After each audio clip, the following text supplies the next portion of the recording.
Hello everyone, hope आप सभी लोग अच्छे होंगे। So what I am going to discuss today is the process of volcanism.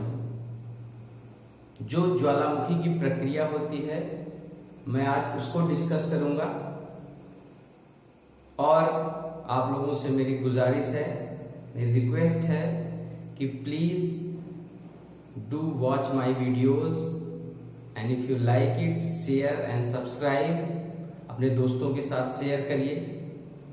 Okay, so when we start talking about the process of volcanism, the first question that comes to our mind is how the volcanic processes operate, how the volcanoes originate। तो मैं पहले ही discuss कर चुका हूं, I have discussed it earlier, that the heated asthenospheric material comes out towards the surface through the spaces, pores, cracks, fissures, and after that it cools and solidifies on the surface। तो कुल मिलाकर के जो मैंने जैसे पहले discuss किया हुआ है कि जो ज्वालामुखी उत्पन्न होते हैं वो उत्पन्न होते हैं जो पृथ्वी के अंदर एक लेयर है एस्थेनोस्फीयर, उसी लेयर में हीटेड मटेरियल, गर्म पदार्थ, अर्धतरल पदार्थ जिसे हम मैग्मा बोलते हैं, वो बह रहा है। और वो मैग्मा जो नीचे बहता है, जहां से उसको जगह मिलती है, वो कोई भी छेद, दरार हो सकती है, वो कोई भी ओपनिंग हो सकती है, कोई भी जो है वो फॉल्ट्स हो सकते हैं, फ्रैक्चर हो सकते हैं, उनके द्वारा चट्टानों को तोड़ता हुआ ऊपर आता है, ऊपर आकर के ठंडा होता है। तो जनरली वॉल्केनो इसी तरीके से इरप्ट होते हैं। Plate tectonics theory well explains the formation of magma inside and the eruption of magma outside. तो प्लेट टेक्टोनिक थ्योरी जो है, जो भूविवर्तन सिद्धांत है, उसके आधार पर वॉल्केनोज की ओरिजिन की अच्छे से व्याख्या की जा सकती है। आपको अगर वॉल्केनोज के ओरिजिन से रिलेटेड और इंफॉर्मेशन चाहिए तो आप मेरा जो वीडियो है प्लेट टेक्टोनिक्स थ्योरी पे, उसको आप देखिए, आपको और अच्छे तरीके से समझ में आएगा। जो मेरे वीडियोस हैं वो एक सीरीज में हैं, आप उनको देखेंगे तो आप एक को दूसरे से कनेक्ट कर पाएंगे और आप अच्छे से ज्योग्राफी को समझ पाएंगे। ओके, सो वॉल्केनिज्म की जब हम बात करते हैं तो सबसे पहले हम वॉल्केनिज्म की डेफिनेशन अगर देखें तो वॉल्केनिज्म जो है, it includes all the phenomena connected with movement of heated material from the interior towards the surface of the earth। मतलब जो वॉल्केनिज्म, जो ज्वालामुखी प्रक्रम है या ज्वालामुखी की जो प्रक्रिया है, ये जो नीचे मटेरियल तैर रहा है और वो मटेरियल जो नीचे मैग्मा तैर रहा है, वो किस तरीके से ओपनिंग्स के थ्रू ऊपर आता है, ऊपर आकर के जमता है, ठंडा होता है, कूलिंग होती है, फिर उसका सॉलिडिफिकेशन होता है, ठंडा होकर के ठोस होता है। इससे रिलेटेड और बहुत सारे लैंडफॉर्म स्थलाकृतियों का निर्माण करता है। तो इन सब से रिलेटेड जो प्रक्रिया है, इन सब से संबंधित जो प्रक्रिया है, वही ज्वालामुखी प्रक्रिया है और इस पूरे फिनोमेना को ज्वालामुखी प्रक्रम कहा जाता है। तो हम सिंपली कहें तो it includes all the phenomena related to the formation of magma. Magma कैसे बनता है, eruption, cooling and solidification. Means चार चीजें बहुत इंपॉर्टेंट है। सबसे पहले formation of magma in the asthenosphere, eruption of magma towards the surface, formation, eruption of magma towards the surface, after that deposition of magma and its cooling and solidification। So this is the general process related with the volcano। अब जब ये volcano surface पे आता है तो उस पे कुछ जनरल लैंडफॉर्म्स बनते हैं। It forms few landforms या आप कह सकते हैं कि जो वॉल्केनो ऊपर की तरफ जब मटेरियल आता है तो आने के बाद जब वो डिपॉजिट होता है तो हाउ डज इट अपीयर, इसका अपीयरेंस जो होता है वो कैसा होता है, वो कैसा दिखता है। So you can see here कि वो किस तरीके से होती है। पहले ये मटेरियल एक ओपनिंग के थ्रू ऊपर आता है, जिस ओपनिंग के थ्रू ये मटेरियल ऊपर आता है इसी ओपनिंग को बोला जाता है वॉल्केनिक पाइप। मतलब जिस भी जो है वो ओपनिंग से या जो गैप होता है जिससे मटेरियल जो है वो ऊपर आता है वो हो गई पाइप। ये पाइप जो होती है ये नीचे कनेक्टेड होती है कहीं ना कहीं एस्टोनोस्फेरिक लेयर से, या जहां पर भी एक जगह जो मटेरियल है स्टोर्ड है, जो सोर्स ऑफ मटेरियल है जो कहीं पे स्टोर्ड है उससे जुड़ी होती है। So this pipe is connected with the source of heated material. The material comes out through this opening and after coming out it deposits both sides, ये दोनों तरफ मटेरियल निकलता है और डिपॉजिट होता है। तो ये हो गई आपकी पाइप। अब ये मटेरियल इस पाइप के थ्रू निकला और जहां से निकलता है उसको बोलते हैं वॉल्केनिक वेंट या वॉल्केनिक ओपनिंग, जहां से ज्वालामुखी खुलता है।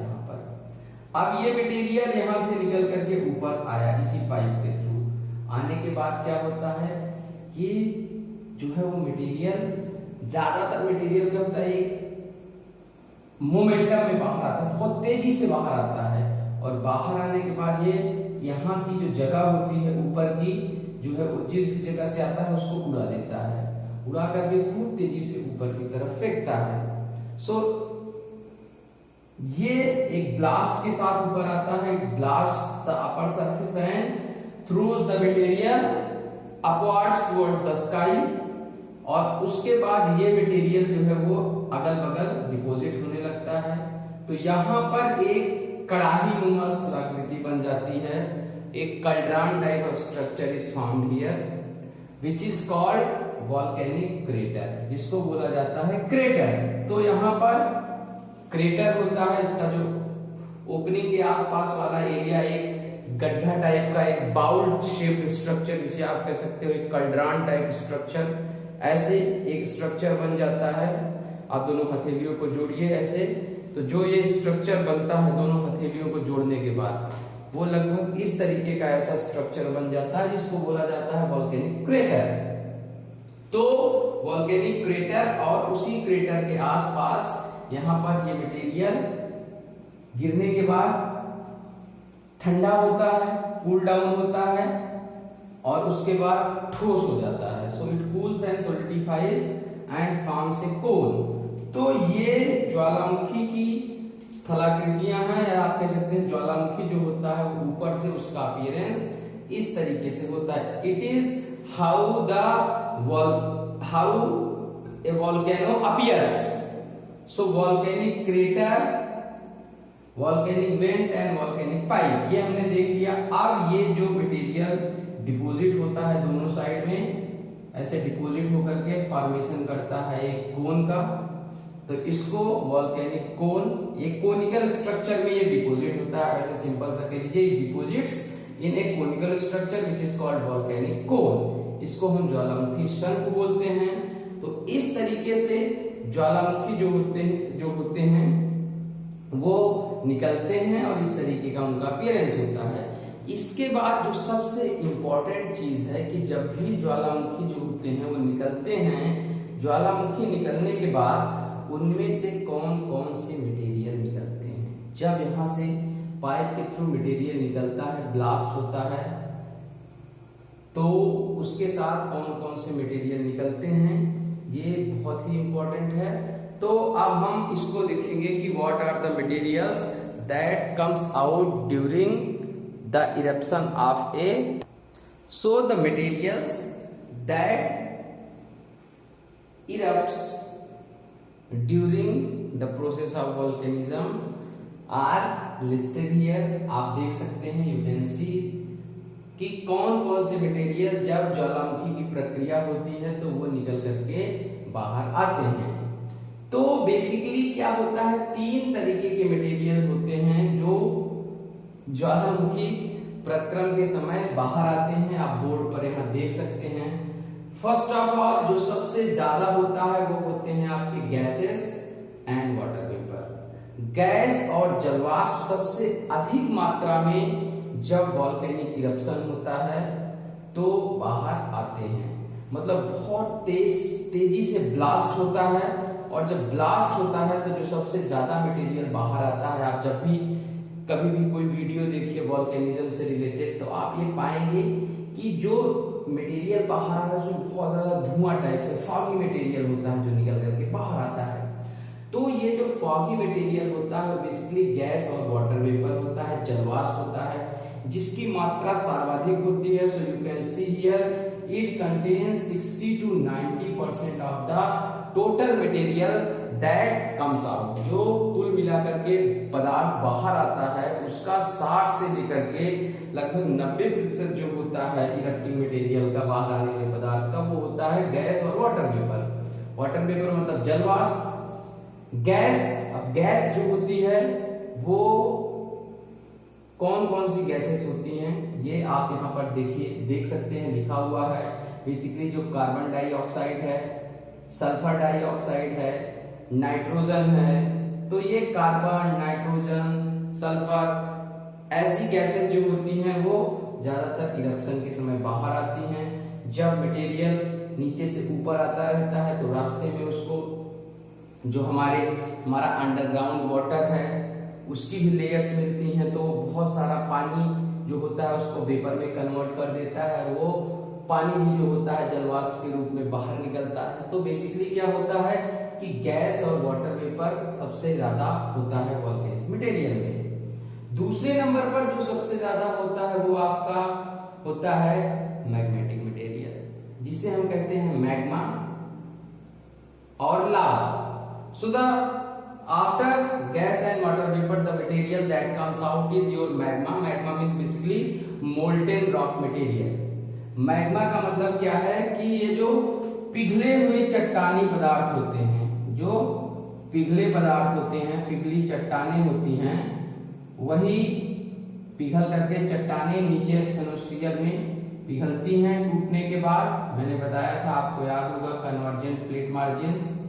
और यही जो चट्टानें हैं जब दो प्लेटें कन्वर्ज होती हैं, टूटती हैं, और टूटने के बाद स्टेनोस्फीयर में मैग्मा का निर्माण करती हैं। So basically magma is the molten rock material. अर्ध तरल, पिघली हुई अर्ध तरल रूप में ये चट्टानें होती हैं। जब ये पृथ्वी के अंदर होती हैं, जब ये चट्टानें पृथ्वी के पिघली हुई चट्टानें जब तक ये पृथ्वी के अंदर रहती हैं तब तक इसको बोला जाता है मैग्मा।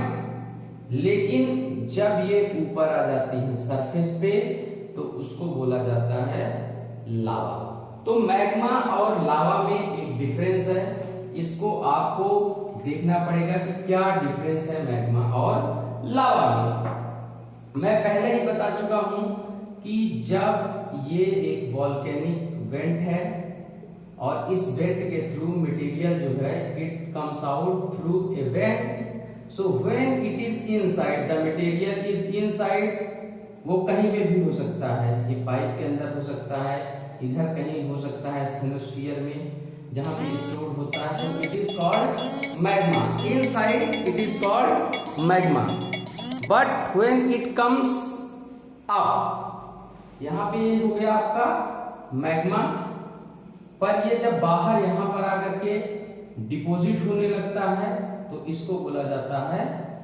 लावा। ये यहां पर हो गया लावा। ये क्वेश्चन एक बार पूछा गया है कि लावा और मैग्मा में डिफरेंस क्या होता है, या आपको स्टेटमेंट मिल सकते हैं इससे रिलेटेड एग्जाम में कि लावा कहां होता है और मैग्मा कहां होता है। तो ये आपका हो गया लावा। अब जो सबसे इंपॉर्टेंट बात एक और है इसमें समझने लायक, ये जो आपका मैग्नेटिक मटेरियल है, either it can B acidic or it can be basic, या अम्लीय हो सकता है या फिर इसका जो गुण है वो क्षारीय हो सकता है। Either it can B acidic or it can be basic, या अम्लीय हो सकता है या क्षारीय हो सकता है। तो जो मैग्मा का अम्लीय और क्षारीय होना है ये किस बात पे निर्भर करता है वो मैं आपको बताता हूं। ये बेसिकली निर्भर करता है कि जो मटेरियल है उसमें सिलिका का कंटेंट कितना है।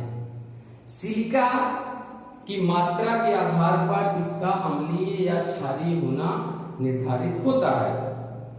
तो जो सिलिका है अगर उसका परसेंट ज्यादा है, मतलब अगर सिलिका मैग्मा में मोर देन 45% है, if content of silica is more than 45%, then this is acidic in nature.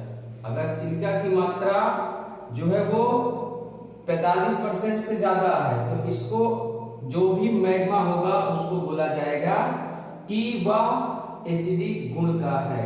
लेकिन अगर यही सिलिका की मात्रा क्या है, it is less than 45%, then it is considered basic. तो आपका ये जो मैग्मा होगा उसको बेसिक या क्षारीय मैग्मा बोला जाएगा। अब ये जो एसिडिक आपका मैग्मा होता है या आप कह सकते हैं जो एसिडिक लावा होता है, जो मटेरियल बाहर आता है उसकी क्या प्रॉपर्टीज होती हैं वो मैं आपको अभी बताऊंगा। लेकिन उसके पहले जो है वो हम देख लेते हैं कि जो तीसरा सबसे इंपॉर्टेंट जो मटेरियल बाहर आता है वो क्या चीज है। तो तीसरा जो मटेरियल बाहर आता है उसको बोला जाता है fragmented rock material. So the third is fragmented rock material. जो विखंडित पदार्थ होते हैं वो तीसरी प्रकार के पदार्थ होते हैं जो निकल करके सामने आते हैं, मतलब चट्टानों के टूटे फूटे टुकड़े जो होते हैं वो निकल करके बाहर आते हैं, जिनको फ्रैगमेंटेड रॉक मटेरियल बोला जाता है, विखंडित पदार्थ बोला जाता है। इसमें आपकी राख हो सकती है। इसमें दो तीन चीजें होती हैं जो इंपॉर्टेंट हैं। सबसे पहले आपकी होती है volcanic ash,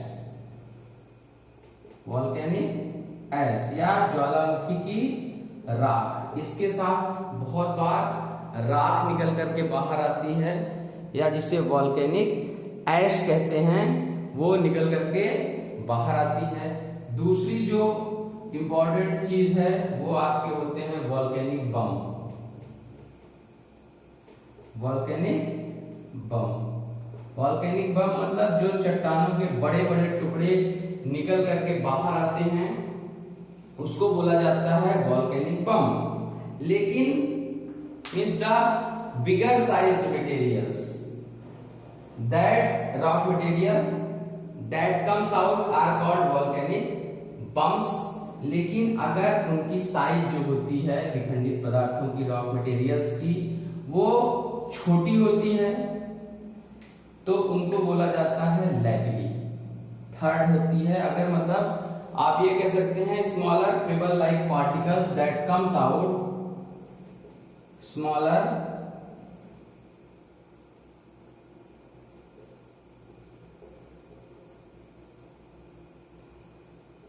payable like particles या रॉक मटेरियल्स, जो छोटे छोटे कंकड़ के तरीके, कंकड़ पत्थर टाइप के जो मटेरियल निकल करके बाहर आते हैं उनको बोला जाता है लैपिली। दे आर कॉल्ड लैपिली, जिनको ज्योग्राफिकल लैंग्वेज में बोलते हैं लैपिली। तो आपसे पूछा जा सकता है कि जो लैपिली होते हैं वो क्या होते हैं। तो लैपिली का मतलब क्या है कि छोटे छोटे कंकड़ पत्थर टाइप के जो फ्रैगमेंटेड रॉक मटेरियल्स होते हैं, the fragmented pebble like fragmented rock material that comes out during the eruption of a volcano are called lapilli. तो लैपिली कुल मिलाकर के ये इरप्टिंग मटेरियल है, ये मैंने आपको बता दिया। तो तीन चीजें निकलती हैं बाहर। सबसे पहला आपका गैस एंड वाटर वेपर, दूसरा मैग्मा एंड लावा और तीसरा है फ्रैगमेंटेड रॉक मटेरियल। तो ये तीन चीजें बाहर आती हैं, इसको हमने डिस्कस कर लिया। फ्रेगमेंटेड रॉक मटेरियल में क्या आते हैं, मैग्मा को हमने डिस्कस कर लिया। अब मैग्मा में मैंने बताया था there based on the content of silica present with the magma, silica की मात्रा के आधार पर इसको दो भागों में विभाजित किया जा सकता है। So magma can either be acidic or it can be basic.